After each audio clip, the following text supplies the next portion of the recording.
If OBS Studio is showing a black screen, it usually happens due to incorrect capture mode, GPU settings, or permission issues. First, make sure you added the correct source. Go to Sources and select Display Capture for full screen or Window Capture for a specific app.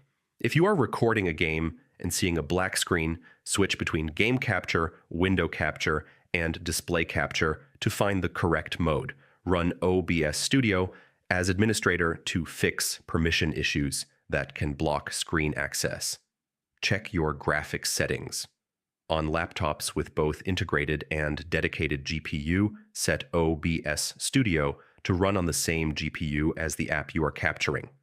Update your graphics drivers because outdated drivers often cause black screen issues.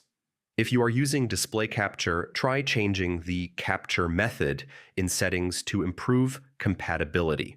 Close conflicting software like other screen recorders, overlays, or screen sharing apps.